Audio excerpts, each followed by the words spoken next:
Tout pour investir. Dose d'économie. Bonjour Nicolas. Bonjour. Il ne s'est pas passé trop de trucs cette nuit, du coup on est un peu perturbés, mais ça ne nous empêche quand même pas ça nous empêche pas trop de parler de guerre commerciale. Et cette question, est-ce que Donald Trump pourrait reculer? On n'en prend pas exactement le chemin après l'annonce d'une escalade dans la taxation des produits chinois. La nuit a été dense. Jusqu'où peut aller Donald Trump? Il veut aller jusqu'à 104%. Il était à 54 et il a dit aux Chinois, je vous mets 50 de plus, 50% de plus. Réaction à la décision des Chinois vendredi d'annoncer 34% sur les produits américains qui arrivent sur le sol chinois. Donc dans les faits, là on est à moins de 48 heures de la mise en application de ces menaces. Ça veut dire que la Chine a la journée, si vous voulez, pour renoncer à ces 34%, si elle veut éviter les 50% de plus. Puis quand même, les Chinois, ils ont un peu durci le discours. Ils ont quand même élaboré une liste. Alors, je n'ai pas trouvé les noms des entreprises dans cette liste, mais une liste d'entreprises américaines qui, désormais, sont interdites d'approvisionnement sur le sol chinois. Et ils ont imposé de nouvelles restrictions sur les exportations de métaux rares chinois vers les États-Unis. Effectivement, ça s'appelle plus une escalade qu'une reculade, et les espoirs de renoncement de Washington s'éloignent, très clairement.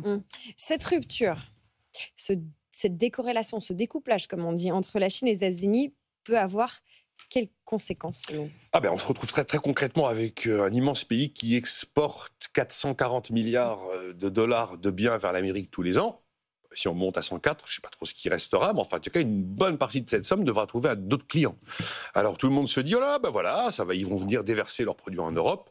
Le déferlement des produits chinois en Europe, il est déjà là. Hein. Vous savez, Temu et Chine, ce sont 600 avions quotidiens qui arrivent en Europe aujourd'hui. Donc, il y en a du Made in China. Un colis sur 5 Temu en France, c'est ça? Oui, c'est ça. C'est un peu plus de 20%. Enfin, c'est un peu plus de 20% effectivement des colis traités par la Poste actuellement.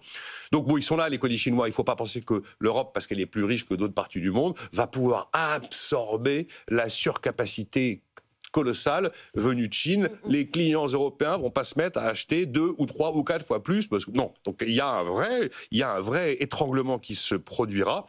Et on sait maintenant que la guerre commerciale, d'ailleurs, même l'arrivée de colis chinois supplémentaires pourrait presque faire baisser les prix de ces colis, qui sont déjà à des prix très bas. Maintenant, on sait que s'il y a un phénomène d'inflation, pour l'instant, c'est localisé aux États-Unis, le risque. Aujourd'hui, en Europe et zone euro, nous avons toujours une inflation qui ralentit, et la baisse de cette inflation n'a pas été interrompue.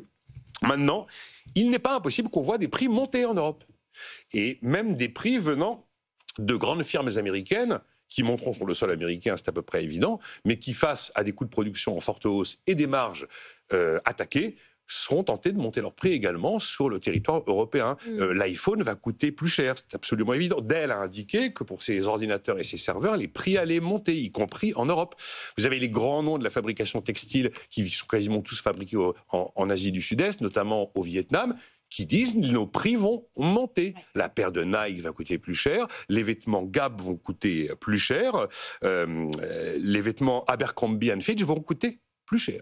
Et d'ailleurs, il y a des estimations qui ont été faites sur le prix sur le sol américain pour le consommateur américain d'un 104% de droits de douane vis-à-vis de la Chine. Ça veut dire que l'iPhone 16e, qui coûte $600, coûterait $845 pour le consommateur américain, que le haut de gamme Pro Max, toujours l'iPhone, il passe de $1 600 à $2 800.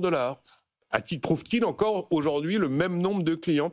Et puis, on peut aussi vivre des hausses de prix sur le sol européen, liées notamment à la liste de production américaine que l'Europe a décidé de viser. Voilà.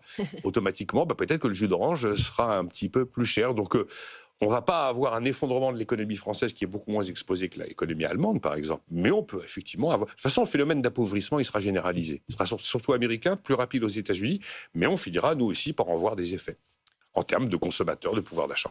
Quand les taxes montent jusqu'au ciel. Merci Nicolas pour ce décryptage.